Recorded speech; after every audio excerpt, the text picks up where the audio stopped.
What's going on, guys? This is Empty Box, and today we're going to be talking about new updates to iRacing.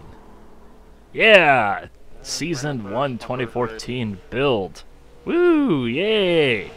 Which, in all seriousness, means this is going to be an incredibly dull video because the changes I can't really show you on screen. So what you're going to be seeing for the video is random driving around. But those tires, they're NTM V5 tires. So they're somehow more special and awesome and stuff. But yeah, let's go ahead and start talking about the changes. Okay, as you guys out there who have watched my previous videos on the new updates for iRacing each season have probably figured out by now, I don't cover every last detail because it's really quite irrelevant.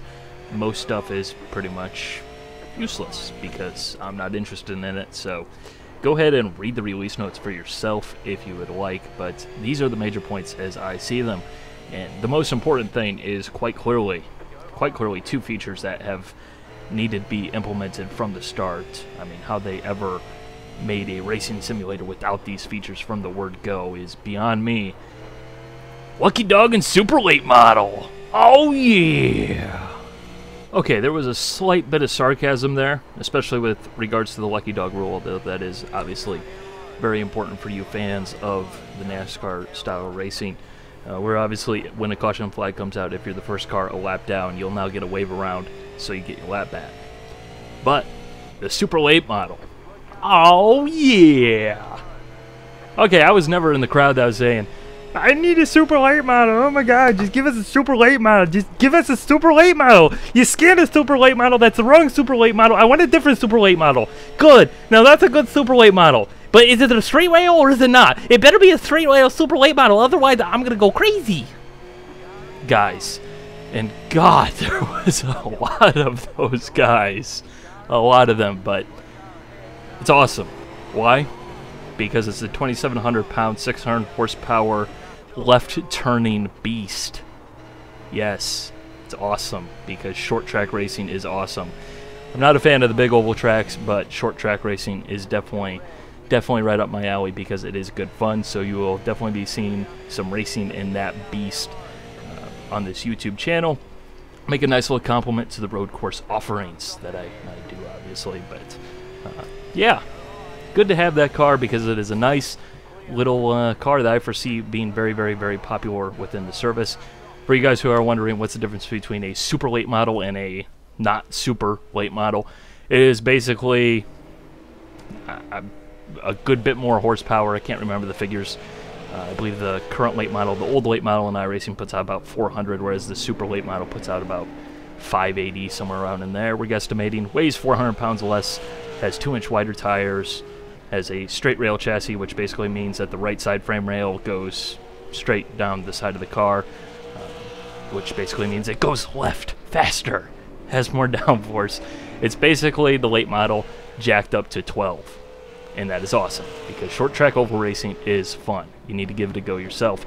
But anyways, let's get to the rest of the things, the rest of the important things. Okay, I know you guys were probably expecting new tire model version 5 stuff to be in there next, but this might actually be one of the hidden gems of this build, and that is differential modeling. By their own words, they have improved some aspects of their differential modeling. All diffs that use spider gear, such as cars with open diffs, Salisbury diffs, or viscous diffs, now generate a small amount of differential locking from the spider gear friction itself. Their Salisbury differential modeling is better too, which should improve the feel of the cars, which if you've ever driven the Cadillac CTS VR before this update, you might recognize a differential that doesn't differentiate at all. That car's pretty hilarious, pretty fun. It still is, but it now actually kind of feels like it's a car, and I don't think that is purely down to new tire model version 5. Which, let's talk about new tire model version 5. Okay. Yeah. New tire model version 5. The things that have transformed cars from frustrating to actually a lot of fun and drivable. Like they're actually kind of sort of cars. Like they don't do things that just make you go, what the heck? What's that? Don't get me wrong, it's still not perfect, but it is a large improvement. So this is easily the most important thing on paper. I think the most eye-catching thing, the sexiest feature of them all. A couple of new cars have new tire model version 5. This time we got a packet of GT cars, which is right up my alley. We got the Cadillac CTS VR that races in the Global Challenge Series, the Corvette C6R GT1. You have the Chevrolet Monte Carlo SS, which is the old late model, as well as the new late model. The super late model has new tire model version 5. The Ford GT, the Ford Mustang FR500S, the Kia Optima, which, fun little fact, I tried driving that thing in week 13 around Spa when it was on the old tires, and I actually was unable to complete a lap. And I actually was trying, believe it or not. Wow.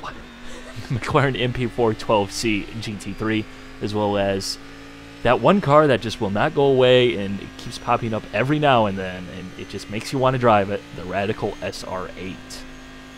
Now, I haven't driven all the cars with the new tire model. However, I did make sure to go ahead and try out the cars I was most familiar with in their previous states, such as the Cadillac, the Corvette, Ford, as well as the McLaren. Those are the cars I stuck a bit of time into to make a decent judgment. I did try the others out with just passing glance, nothing really serious, so I won't really talk too much about them. The Cadillac still feels like the Cadillac, although it's not as crazy as the Cadillac. That car will still want to rotate on entry depending on your setup, but it doesn't feel like it's trying to kill you at corner entry with your setup. If there's a drift car in the iRacing service, it's probably the Cadillac, honestly. It's still not an easy car to drive, but it is definitely more accessible. It's more approachable. It's easier to put your fingers on and kind of start to learn with it. The Corvette doesn't feel changed at all. It is mildly easier to control at low speed. It doesn't strike me as a massive change. It really strikes me as something that's sort of an incremental change. The big change here, as well as all the other cars with the new tire model, is simply the fact that they actually behave sort of like tires in the sense that at low pressure they kind of wiggle around. You got to build that pressure, you got to build the heat in the tires, and then you can start to get your laps down, which obviously is a much bigger improvement than tires that are fastest when they're ice cold. Yeah, so thankfully we won't have to deal with that slow outlap qualifying bullcrap. Ford GT, a lot of people are saying this car is absolutely amazing and its awesomeness, which I've always said it's amazing and awesomeness, or well, since they rebuilt it last season, or last year about this time actually. It drives very similar again, just more predictable at low speed, easier to get a handle on, but really not radically different at all, if you ask me. You know, once I got practiced up in the Ford GT and the Corvette, I was able to save just about the same slides. You can be a little bit lazier now with this tire model, but you're still dealing with the same thing, really. But try them out, because a lot of people are going crazy about the Corvette and the Ford, which are cars that I have liked for a very long while anyways, so you know, maybe I've just gotten attuned to their idiosyncrasies and all that good stuff. Then there's the McLaren, which I don't know what they did with the McLaren, because it makes no sense at all. The McLaren is, yeah, I'm not sure what happened with the McLaren, but something happened with the McLaren to the point where I'll say, if you're a McLaren driver or you intended to drive the McLaren, you may either want to shut this video off right now because I'm about to throw that car under the bus, or alternatively, listen up because, well, the McLaren basically sucks. Now, let me put it this way. I spent the most amount of time trying to make the McLaren work, and I did get to the point where I was fairly happy with it, fairly comfortable with it, but there are, well, there's an 8,000-pound gorilla of an issue in the room, which, well, pretty much means that the car is, well, if you were around iRacing during the old tire model days where they had the Star Mazda as one of the really popular cars, you might remember that car was really super extremely grippy to the point where you could not spin that car unless you were a complete and utter buffoon or you touched a curb. Those days are back in the form of the McLaren. Tons of grip, You can definitely slide it around a little bit without really much drama. But if you even look at a curb, if you even think about a curb, you might as well just go ahead and turn your steering wheel straight towards the nearest wall. Straight up. Like, this is a problem that everybody is having. It's not just me, it's not just my setup. I've tried to dial it out. I've got to the point where I can attack some of the curbs a little bit more confidence with it, but it is still an issue. You definitely have to pay attention. You have to be very careful about what curbs you do attack, and what angle you do attack them at, and at what speed you attack them at. You definitely have to really think about what curb you are going to use if you do intend to use it, because if you do not have the car, the proper attitude to come anywhere close to that curb, I'm not even talking about jumping it, I'm not talking about riding it, I'm just talking about, you might as well consider that curb, the paint on that curbing, just ice or something, some sort of vortex that spits McLarens out. Like, it's pretty crazy. It's early days, maybe we'll find something in the setup, but wowza. Wowza. It's a decent car. A lot of people saying it sucked, but I don't mind the way it drives. It's a bit more lively than the roof, but the way you just die when you touch curbing is kind of silly. The best workaround I've found so far is really, as strange as this might seem, just raise the tire pressures. That seems to be the best way to try and mitigate it a little bit, but it's still very, very, very sensitive to the curb, so you have been warned. It also does seem a little bit slower than the roof, which I'm not sure how they're going to handle the balance of performance within the GT3 class, because they've said absolutely nothing. I do think that the McLaren is a bit slower than the roof overall, as well as a bit more difficult to drive.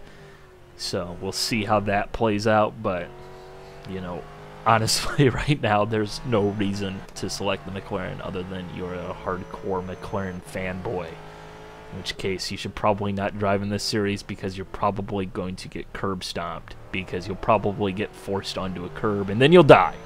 So, yeah.